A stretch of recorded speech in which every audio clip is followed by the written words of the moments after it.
Buenos días, bienvenidos a un nuevo video en el canal de Ad Eternis. Hoy vamos a hablar sobre la introducción al catecismo ortodoxo en esta serie de videos donde hablaremos sobre el catecismo ortodoxo largo, en el cual vamos a responder qué es la ortodoxia, de qué se compone y cuál es su propósito para la vida del hombre. Vamos a empezar por pregunta a resolver qué es cada cosa. En el nombre del Padre, del Hijo y del Espíritu Santo. Amén. Señor Jesucristo, Hijo de Dios, ten piedad de mí, que soy un pecador. Ilumina mi intelecto, ilumina mi mente para que pueda entender tu palabra, para que pueda entender todo aquello que lea y que sea de beneficio espiritual para todo aquel que lo escuche. En nombre del Padre, del Hijo y del Espíritu Santo. Amén. Instrucción preliminar. ¿Qué es un catecismo ortodoxo?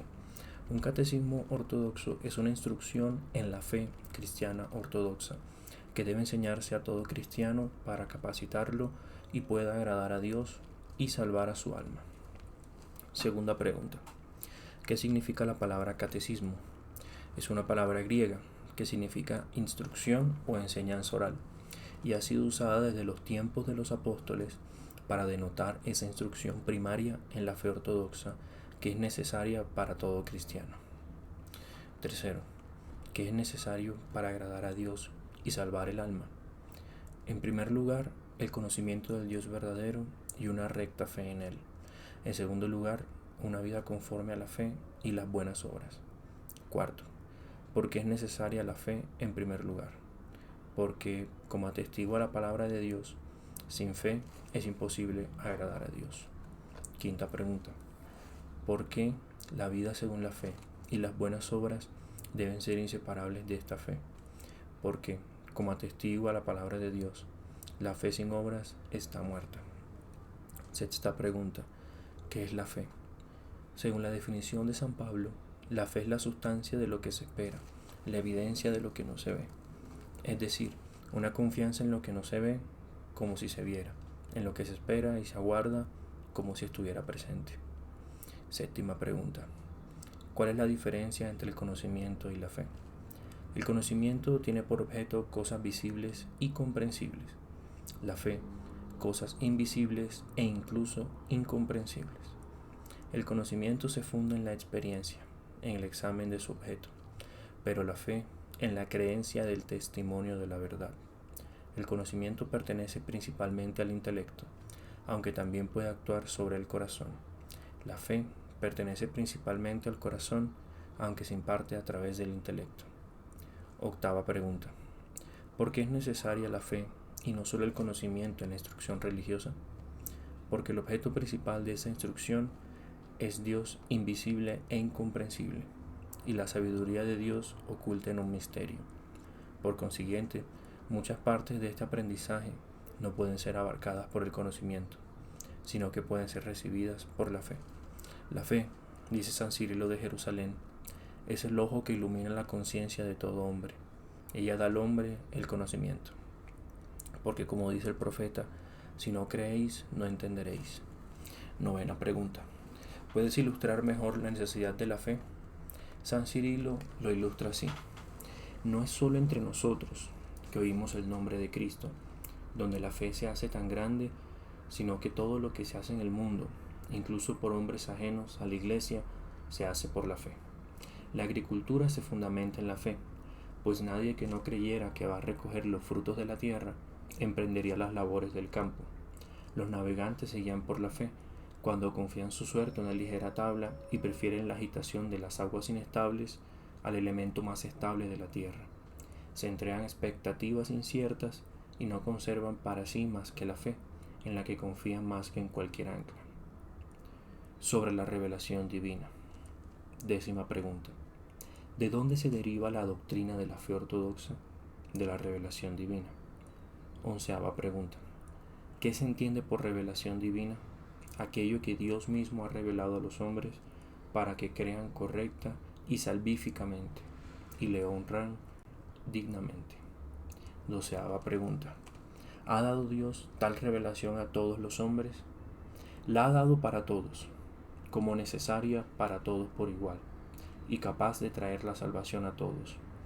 Pero, puesto que no todos los hombres son capaces de recibir una revelación inmediata de Dios, ha empleado a personas especiales como mensajeros de su revelación, para entregarla a todos los que están deseosos de recibirla. 13ª pregunta. ¿Por qué no todos los hombres son capaces de recibir inmediatamente una revelación de Dios? Por su impureza pecaminosa y su debilidad en el alma y en el cuerpo. 14ª pregunta. ¿Quiénes fueron los mensajeros de la revelación divina? Adán, Noé, Abraham, Moisés y otros profetas que recibieron y predicaron los principios de la revelación divina. Pero fue el Dios encarnado, nuestro Señor Jesucristo, quien la trajo a la tierra, en su plenitud y perfección, para que se difunda por todo el mundo a través de sus discípulos y apóstoles. El apóstol San Pablo dice, al principio de su epístola a los Hebreos, Dios, que en otro tiempo y de diversas maneras habló a los padres por los profetas, en estos últimos días nos ha hablado por el Hijo, a quien constituyó heredero de todo y por quien asimismo hizo el universo. El mismo apóstol escribe lo siguiente a los Corintios: pero hablamos la sabiduría de Dios en misterio, las cosas ocultas que Dios dispuso antes del mundo para nuestra gloria, las cuales ninguno de los príncipes de este mundo conoció, pero Dios nos las reveló por su Espíritu, porque el Espíritu todo lo escudriña, aun lo profundo de Dios. El evangelista San Juan escribe en su Evangelio: a Dios nadie lo ha visto jamás. El Hijo unigénito, que está en el seno del Padre, Él lo ha declarado. Jesucristo mismo dice: nadie conoce al Hijo sino el Padre, ni nadie conoce al Padre sino el Hijo, y aquel a quien el Hijo lo quiera revelar. 15ª pregunta. ¿No puede, pues, el hombre tener algún conocimiento de Dios según una revelación especial suya? El hombre puede tener algún conocimiento de Dios por la contemplación de las cosas que ha creado, pero este conocimiento es imperfecto e insuficiente, y solo puede servir como preparación para la fe, o como ayuda para el conocimiento de Dios por su revelación, porque las cosas invisibles de Él, desde la creación del mundo, se ven claramente, siendo entendidas por las cosas hechas, aun su eterno poder y deidad. Y ha hecho de una misma sangre todas las naciones de los hombres, para que habiten sobre toda la faz de la tierra, y ha determinado de antemano los tiempos y los límites de su habitación, para que busquen al Señor, por si acaso le buscan y le encuentren, aunque no esté lejos de cada uno de nosotros, porque en Él vivimos, nos movemos y existimos. En cuanto a la fe en Dios, está precedida por la idea de que Dios es, idea que obtenemos de las cosas que han sido creadas. Examinando atentamente la creación del mundo, percibimos que Dios es sabio, poderoso y bueno. Percibimos también sus propiedades invisibles. Por estos medios somos llevados a reconocerlo como el gobernante supremo. Viendo que Dios es el creador del mundo entero y que nosotros formamos parte del mundo, se deduce que Dios es también nuestro creador. A este conocimiento sigue la fe, y la fe, la adoración. Sobre la Sagrada Tradición y la Sagrada Escritura. 16ª pregunta. ¿Cómo se difunde la revelación divina entre los hombres y se conserva en la verdadera Iglesia? Por dos vías: la Sagrada Tradición y la Sagrada Escritura. 17ª pregunta. ¿Qué se entiende por Sagrada Tradición? Con el nombre de Sagrada Tradición se designa la doctrina de la fe, la ley de Dios, los sacramentos y el rito, tal como han sido transmitidos por los verdaderos creyentes y adoradores de Dios, por medio de la palabra y el ejemplo, de unos a otros, en generación en generación. 18ª pregunta. ¿Existe algún depósito seguro de la Santa Tradición? Todos los verdaderos creyentes unidos por la Santa Tradición de la fe, colectiva y sucesivamente, por voluntad de Dios, componen la Iglesia. Y ella es la depositaria segura de la Santa Tradición, o, como lo expresa San Pablo, la Iglesia del Dios viviente, columna y fundamento de la verdad.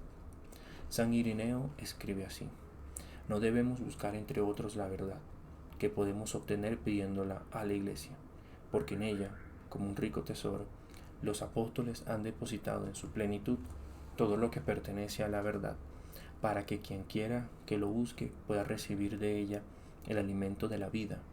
Ella es la puerta de la vida. 19ª pregunta. ¿Qué es eso a lo que llaman Sagrada Escritura? Ciertos libros escritos por el Espíritu de Dios, a través de hombres santificados por Dios, llamados profetas y apóstoles. Estos libros se denominan comúnmente la Biblia. 20ª pregunta. ¿Qué significa la palabra Biblia?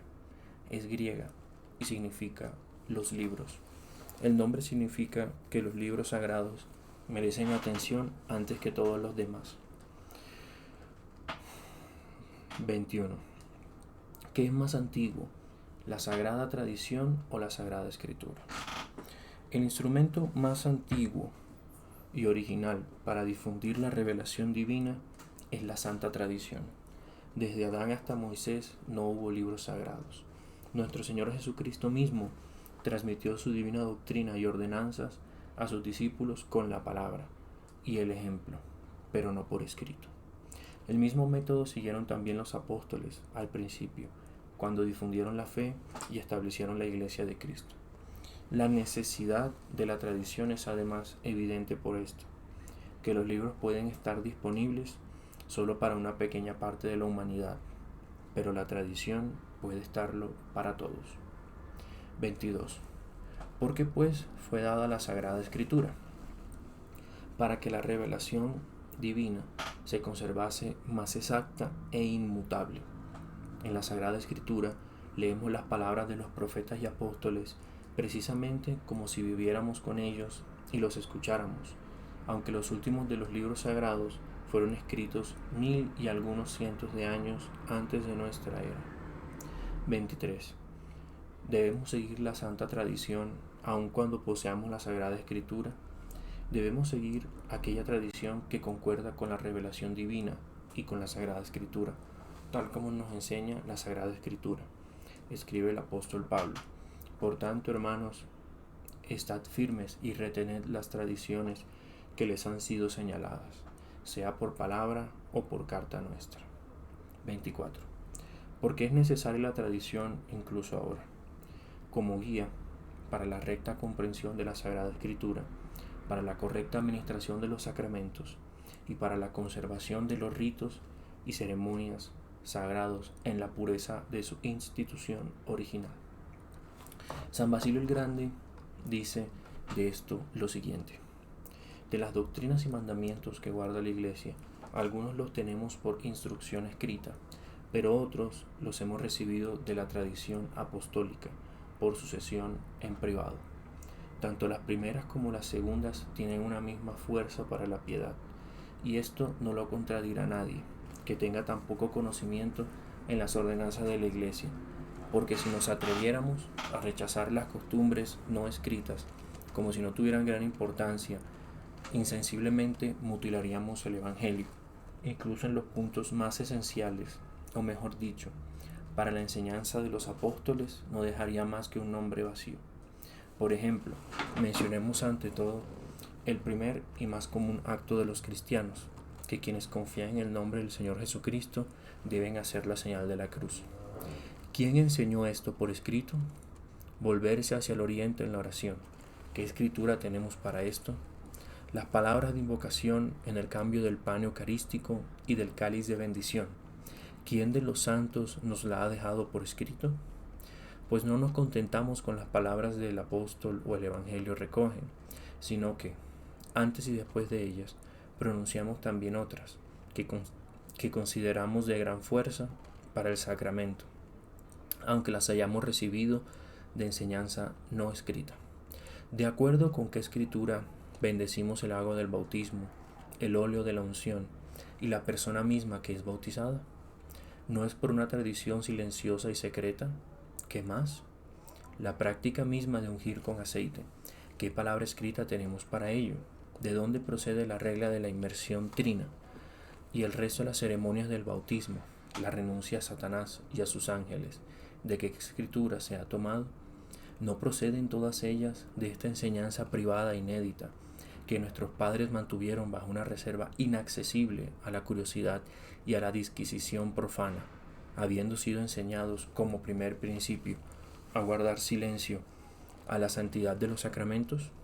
Pues, ¿cómo iba a ser conveniente publicar por escrito la doctrina de aquellas cosas sobre las cuales los no bautizados no pueden ni siquiera mirar? Sobre la Sagrada Escritura en particular. 25. ¿Cuándo fueron escritos los libros sagrados? En diferentes épocas, unos antes del nacimiento de Cristo, otros después. 26. ¿No tienen cada una de estas dos divisiones de los libros sagrados su propio nombre? Los tienen. Los escritos antes del nacimiento de Cristo se llaman libros del Antiguo Testamento, mientras que los escritos después se llaman libros del Nuevo Testamento. 27. ¿Qué son el Antiguo y el Nuevo Testamento? En que Dios prometió a los hombres un Salvador divino y los preparó para recibirlo. 29. ¿Cómo preparó Dios a los hombres para recibir al Salvador? Mediante revelaciones graduales, por profecías y tipos. 30. ¿En qué consiste el Nuevo Testamento? En que Dios ha dado a los hombres un Salvador divino, su Hijo unigénito, Jesucristo. 31. ¿Cuántos son los libros del Antiguo Testamento? San Cirilo de Jerusalén, San Atanasio el Grande y San Juan Damasceno los cuentan por 22, concordando en esto con los judíos, que así los cuentan en la lengua hebrea original. 32. ¿Por qué debemos atender al cómputo de los hebreos? Porque, como dice el apóstol Pablo, a ellos les fueron confiados los oráculos de Dios, y los libros sagrados del Antiguo Testamento han sido recibidos de la iglesia hebrea de aquel testamento por la iglesia cristiana del Nuevo. 33. ¿Cómo enumeran San Cirilo y San Atanasio los libros del Antiguo Testamento? De la siguiente manera. Primero, libro del Génesis. Segundo, el Éxodo. Tercero, el Levítico. Cuarto, el libro de los Números. Quinto, el Deuteronomio. Sexto, el libro de Jesús, hijo de Nun. Séptimo, el libro de los Jueces. Y con él, como apéndice, el libro de Ruth. Octavo, los libros primero y segundo de Reyes, como dos partes de un solo libro. Noveno, los libros tercero y cuarto de los Reyes. Décimo, los libros primero y segundo de los Paralipómenos. 11. El primer libro de Esdras y el segundo, o como se titula en griego, el libro de Nehemías. 12. El libro de Esther. 13. El libro de Job. 14. Los Salmos. 15. Los Proverbios de Salomón. 16. El Eclesiastés, también de Salomón. 17. El Cantar de los Cantares, también de Salomón. 18. El libro del profeta Isaías. 19. El libro del profeta Jeremías. 20. El libro del profeta Ezequiel. 21. El libro del profeta Daniel. 22. El libro de los 12 profetas. 34.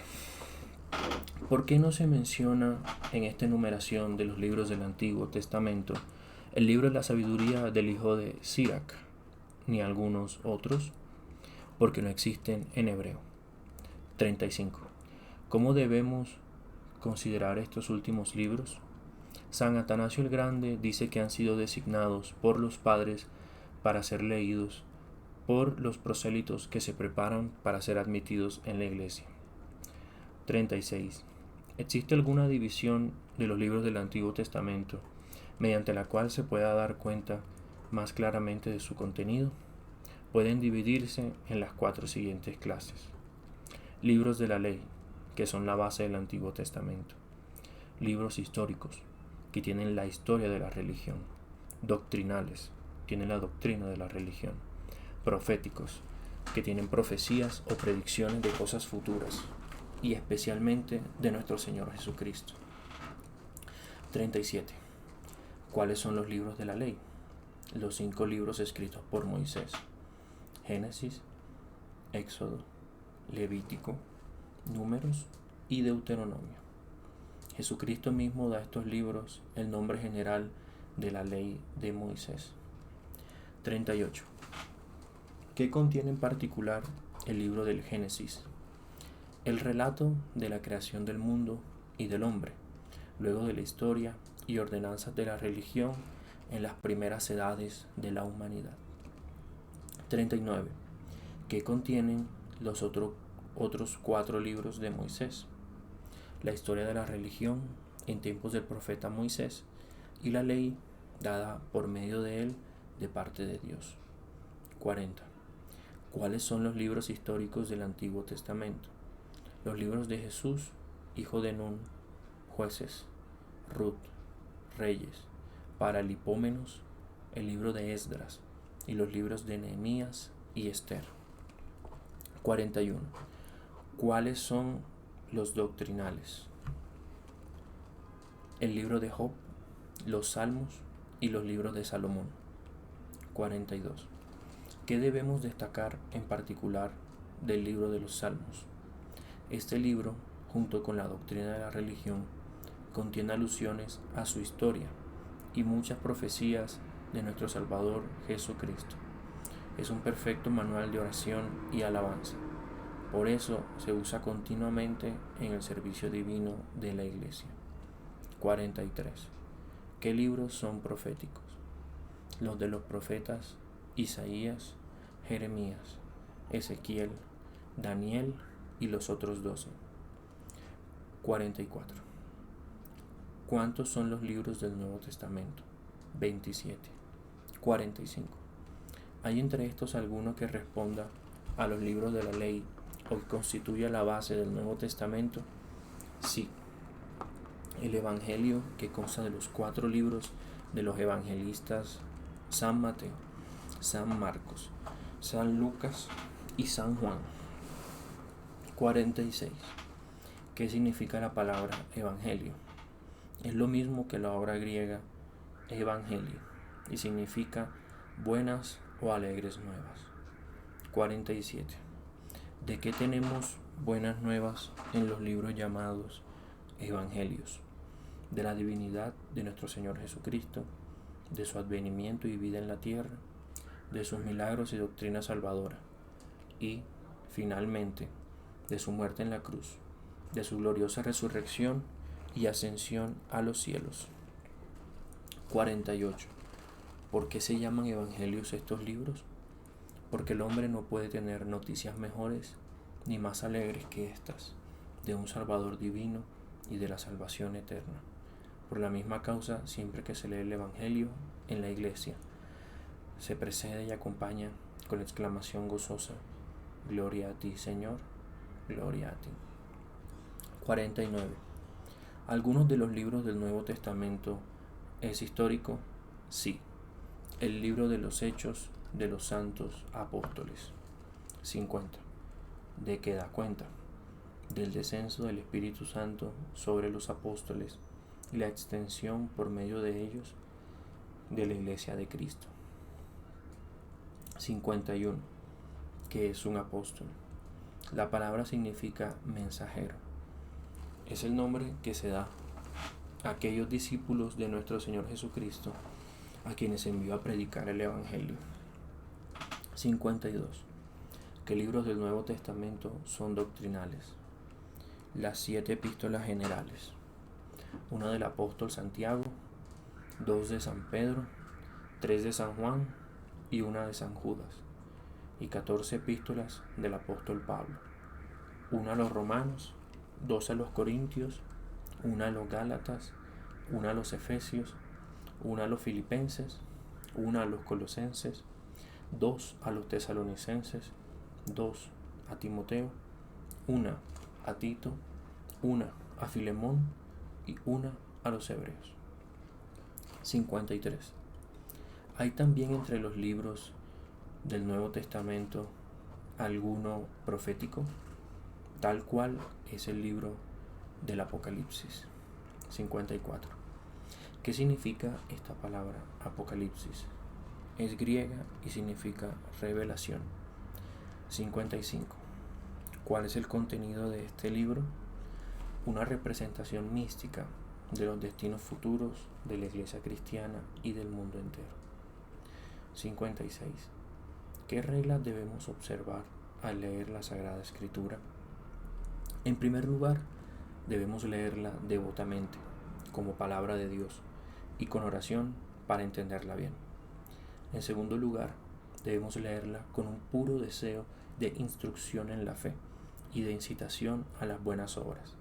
En tercer lugar, debemos tomarla y entenderla en el sentido que concuerde con la interpretación de la Iglesia Ortodoxa y de los Santos Padres. 57. Cuando la Iglesia propone por primera vez a los hombres la doctrina de la divina revelación y de la Sagrada Escritura, ¿qué signos ofrece de que se trata realmente de la palabra de Dios? Signos de ello son los siguientes. Primero, la sublimidad de esta doctrina, que atestigua que no puede ser ninguna invención de la razón humana. Segundo, la pureza de esta doctrina, que demuestra que procede de la mente pura de Dios. Tercero, las profecías. Cuarto, los milagros. Quinto, el poderoso efecto de esta doctrina sobre los corazones de los hombres, más allá de todo poder. 58. ¿En qué sentido las profecías son signos de una verdadera revelación de Dios? Esto puede demostrarse con un ejemplo. Cuando el profeta Isaías predijo el nacimiento del Salvador Jesucristo de una virgen, cosa que la razón natural del hombre no podía ni siquiera imaginar, y cuando, unos 100 años después de esta profecía, nuestro Señor Jesucristo nació de la purísima Virgen María, era imposible no ver que la profecía era la palabra del Omnisciente y su cumplimiento la obra del Dios Todopoderoso. Por eso, también el santo evangelista Mateo, al relatar el nacimiento de Cristo, trae a colación la profecía de Isaías. Y todo esto aconteció para que se cumpliese lo que fue dicho del Señor por el profeta, cuando dijo: He aquí que la Virgen concebirá y dará a luz un hijo, y llamarán su nombre Emmanuel, que traducido es Dios con nosotros. 59. ¿Qué son los milagros? Son actos que no pueden ser realizados por ningún poder o arte humano, sino por el poder omnipotente de Dios. Por ejemplo, resucitar a los muertos. 60. ¿Cómo sirven los milagros de señal para que la palabra pronunciada proceda de Dios? El que hace verdaderos milagros obra por el poder de Dios, por consiguiente goza del favor de Dios y es partícipe del Espíritu Divino, pero a éste solo debe corresponder hablar la pura verdad. Y así, cuando tal hombre habla en nombre de Dios, estamos seguros de que por su boca habla realmente la palabra de Dios. Por esta razón, el mismo Señor Jesucristo considera los milagros como un poderoso testimonio de su misión divina. Las obras que el Padre me ha dado para que las acabe, las mismas obras que yo hago, dan testimonio de mí, de que el Padre me ha enviado. 61. ¿De dónde podemos ver más particularmente el poderoso efecto de la doctrina de Cristo? De esto, de que 12 apóstoles tomados de entre gente pobre e inculta, de la clase más baja, por esta doctrina vencieron y sometieron junto a Cristo a los poderosos, a los sabios, a los ricos, a los reyes y sus reinos. Composición del Catecismo. 62. ¿Cuál puede ser un buen orden para exponer una instrucción catequética en religión? Para esto podemos seguir el libro de la Confesión Ortodoxa, aprobado por los patriarcas, y tomar como base el dicho de San Pablo, que todas las energías de un cristiano durante esta vida presente consisten en estas tres cosas: la fe, la esperanza y la caridad. Y ahora permanecen la fe, la esperanza y la caridad, estas tres. Y así el cristiano necesita primero doctrina sobre la fe en Dios, y sobre los sacramentos que Él revela. Segundo, doctrina sobre la esperanza hacia Dios y sobre los medios para estar fundado en ella. Tercero, doctrina sobre el amor a Dios y todo lo que Él nos manda amar. 63. ¿De qué instrumento se sirve la Iglesia para introducirnos en la doctrina de la fe del credo? 64. ¿Qué podemos tomar como guía para la doctrina de la esperanza, las bienaventuranzas de nuestro Señor y el Padre nuestro? 65. ¿Dónde podremos encontrar los elementos de la doctrina de la caridad? En los 10 mandamientos de la ley de Dios. Con esto hemos finalizado la introducción al Catecismo Largo de la Iglesia Ortodoxa. Esta será una serie de videos donde estudiaremos pregunta a pregunta qué dice el Catecismo y cómo podemos instruirnos como cristianos ortodoxos. Espero esto sea de apoyo para su vida espiritual y que puedan rezar por mí. En el nombre del Padre, del Hijo y del Espíritu Santo. Amén.